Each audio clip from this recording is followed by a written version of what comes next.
The Sunday dinner table at the Harrison household had become a weekly battleground, and tonight's topic was my apparently hopeless career in music. Dad sat at the head of the table, carving the roast beef with surgical precision while delivering his latest lecture on practical life choices. "Alex, you're 29 years old," he said, not looking up from his methodical slicing. "It's time to put away childish things and focus on building a real future." My stepmother Linda nodded enthusiastically from her position at Dad's right hand. "Your father's absolutely right, sweetheart.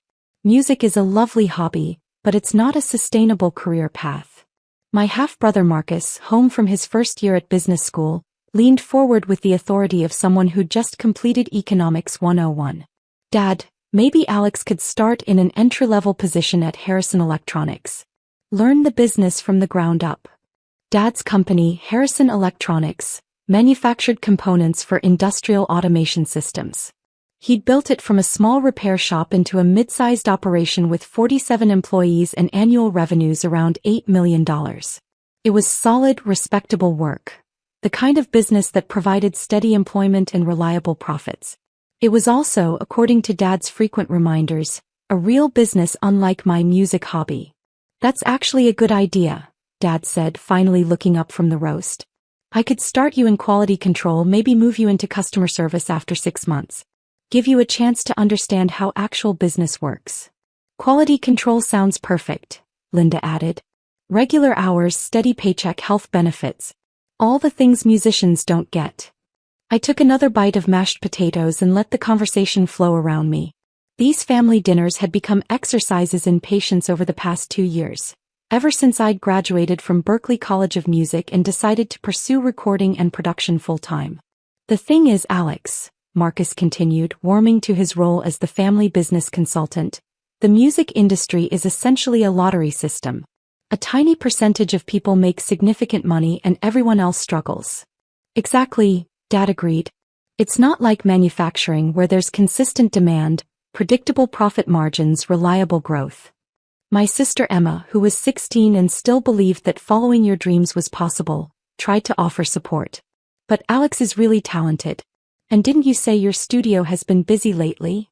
Dad waved dismissively. "Busy doesn't mean profitable, Emma. Alex might be recording local bands and doing some production work, but that's not the same as running a real business with employees, overhead, and actual revenue." "How much do you typically make in a month from your music work?" Linda asked with the tone of someone conducting a financial intervention. I considered the question while chewing slowly. Last month, Harmony Records, the label I'd started 3 years ago, had generated about $2.7 million in revenue from our roster of artists, streaming royalties and licensing deals. But that wasn't information I'd chosen to share with my family. "It varies," I said simply. "See." Dad pointed his fork at me triumphantly. "Variable income is not a foundation for adult life. You need consistency, security, a career path with advancement opportunities. Plus benefits," Linda added. "Medical insurance, retirement planning, paid vacation. These things matter when you're thinking about starting a family someday." Marcus nodded sagely. "The music industry is also being disrupted by technology. Streaming services, artificial intelligence, changes in consumer behavior. It's not a stable sector for long-term career planning." I almost smiled at that analysis. Marcus had clearly been reading business publications and was eager to demonstrate his newfound expertise in market dynamics. "Whereas industrial electronics," Dad said, "that's a growth industry. Manufacturing is coming back to America. Companies need automation systems, quality control equipment, precision components. Harrison Electronics is perfectly positioned for the next decade," Marcus agreed. "Dad, you should show Alex the quarterly reports. The growth trajectory is really impressive." "I'd be happy to," Dad said. "Alex, you could learn a lot about business fundamentals by studying how we've grown from a 2-man operation to what we are today." My phone buzzed with a text message. I glanced at it and saw it was from David Chin, my business manager at Harmony Records. "Alex, the Harrison Electronics acquisition just got final legal approval. All papers signed. Congratulations on your newest subsidiary." I felt that familiar flutter of satisfaction mixed with anticipation. The Harrison Electronics acquisition had been in development for 4 months, Ever since we'd identified Dad's company as a strategic addition to our growing portfolio of manufacturing investments. Sorry, I said, setting my phone aside. Work message. Work? Dad asked skeptically. What kind of work emergency do musicians have on Sunday evening? Just some business details to sort out. Linda exchanged a meaningful look with Dad. Sweetheart, we're not trying to diminish what you do. But maybe it's time to think about what business means in a traditional sense. Traditional business, Marcus explained helpfully, involves scalable revenue models, predictable cash flow, tangible assets, and clear growth strategies. I nodded politely while he continued his lecture on business fundamentals. Take Dad's company, for example.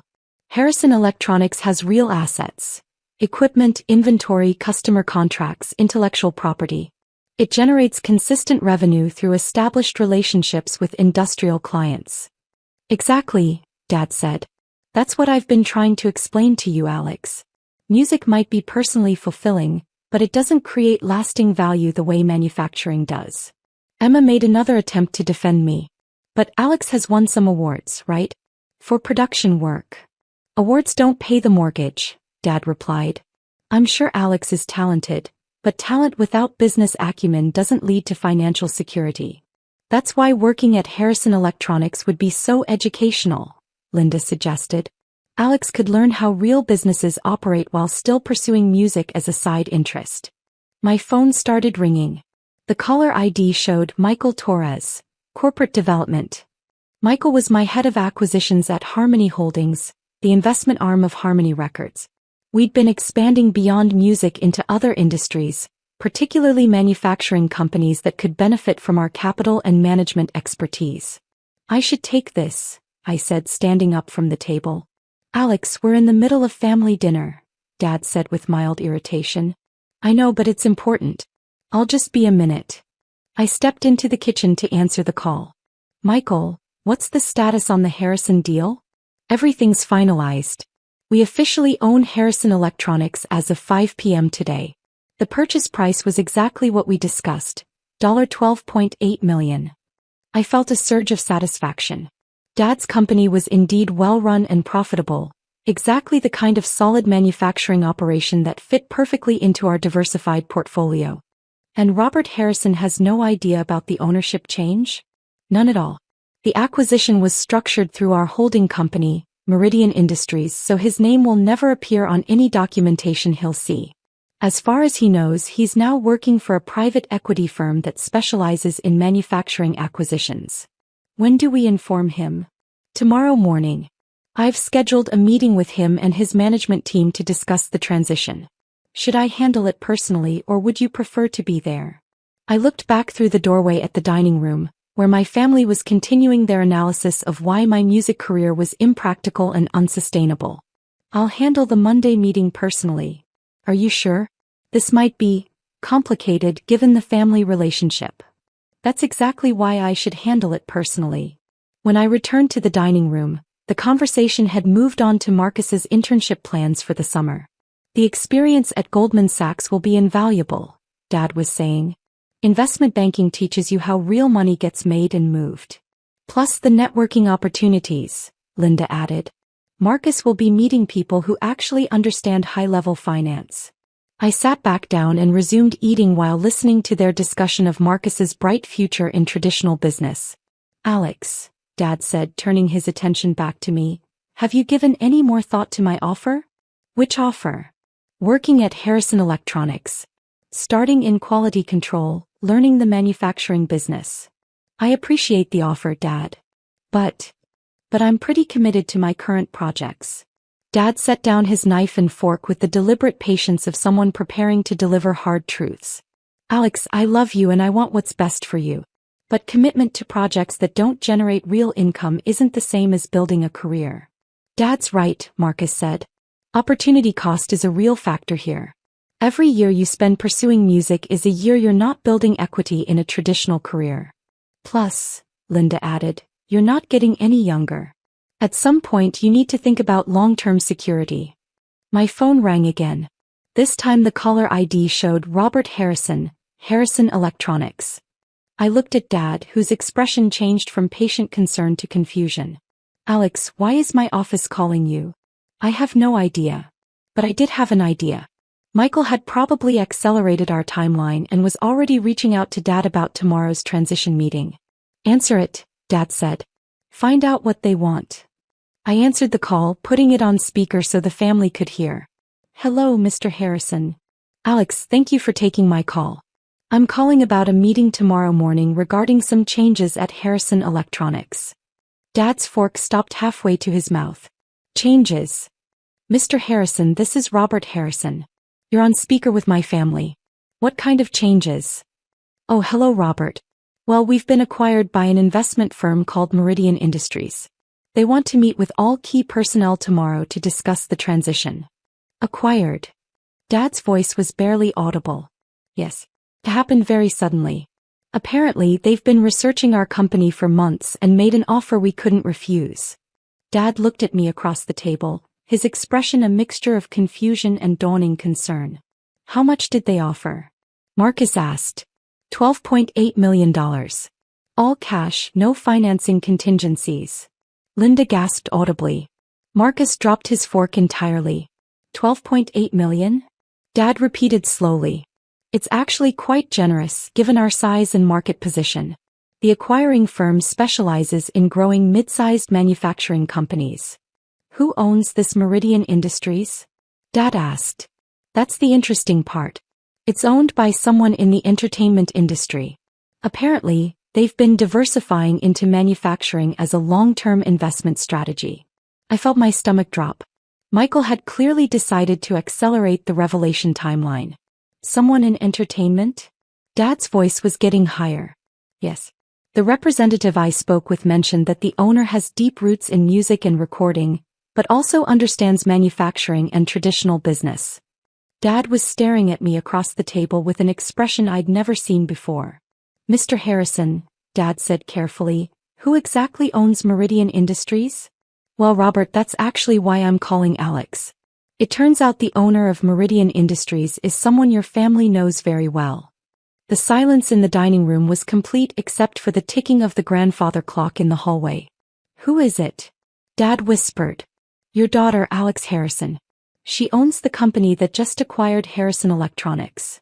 Dad's fork clattered to his plate and he stared at me with his mouth open. Alex owns what? Linda asked faintly. She owns Meridian Industries, which just purchased Harrison Electronics for $12.8 million. Marcus was staring at me like I'd started speaking in ancient languages. Alex, is this some kind of joke? I looked around the table at their shocked faces. At Dad, who had spent the evening explaining why musicians don't make real money. At Linda, who had been worried about my lack of health benefits. At Marcus, who had been lecturing me about business fundamentals. It's not a joke. Alex, Dad said slowly, how do you own a company worth $12.8 million? Actually, Dad, I own several companies. Meridian Industries is just one subsidiary of Harmony Holdings. Harmony Holdings? I pulled out my phone and showed them the corporate website. It's the investment arm of Harmony Records, which is my record label. Your record label? Linda's voice was barely a whisper. The music business I've been building for the past 3 years. Marcus was scrolling through the Harmony Holdings website on his own phone. Alex, this shows annual revenues of over $50 million. Last year was good. This year we're tracking towards $75 million. Dad was still staring at his plate, processing the magnitude of what he'd just learned. Alex, he said finally, if you own a $50 million company, why didn't you tell us? I looked around the table at the family members who had spent the evening explaining why my music career was impractical and financially unsustainable. Because every time I've tried to discuss my business, you've dismissed it as a hobby and suggested I get a real job. We didn't know. You didn't ask. You assumed that because I work in music, I couldn't possibly be successful in traditional business terms. But Alex, Marcus protested, you never mentioned owning multiple companies or having employees or generating this kind of revenue. Marcus, 3 months ago you suggested I consider an entry-level position at a marketing firm because music doesn't provide career advancement opportunities. His face flushed slightly. I was trying to be helpful. You were trying to manage someone you decided was failing. Linda was reading something on her phone. Alex, there's an article here about Harmony Records. It says you've signed artists who've won Grammy nominations. 3 nominations this year, actually. And you've been featured in Billboard magazine as one of the top independent label executives under 30. That article came out 6 months ago. Dad looked up from his plate. Alex, why are you acquiring Harrison Electronics? Because it's a well-run, profitable company in a growth industry. Exactly the kind of manufacturing operation that fits into our diversified investment strategy. But it's my company. It was your company. As of 5 p.m. today, it's a subsidiary of Harmony Holdings. The reality was finally sinking in. Dad, who had spent the evening lecturing me about business fundamentals and practical career choices, was now learning that his impractical musician daughter had just purchased his company. What does this mean for my position? He asked quietly. I looked at my father, successful, hardworking Robert Harrison, who had built his company from nothing but had somehow convinced himself that his daughter's music career was worthless. It means we'll discuss your role in the company during our meeting tomorrow morning. Our meeting? At 9 a.m. The Harmony Holdings conference room downtown. We'll be reviewing the transition plan and discussing management structure. Management structure? Dad, you'll still run day-to-day operations, but you'll be reporting to the new oversight team I'm installing. Marcus was still reading articles on his phone. Alex, it says here that you own a recording studio complex worth $8 million. $9.2 million, actually. We expanded last year. And you have distribution deals with major streaming platforms. And physical distribution through traditional retail channels. Linda looked up from her own phone. Alex, this article says you've been invited to speak at industry conferences about the future of independent music business. I spoke at 3 conferences this year. About business strategy and revenue diversification. The music industry has become very sophisticated in terms of multiple income streams and investment opportunities. Dad was quiet for a long moment, staring at his dinner as he processed this complete revision of his understanding of my career. Alex, I feel like an idiot. You're not an idiot, Dad. You just didn't have complete information.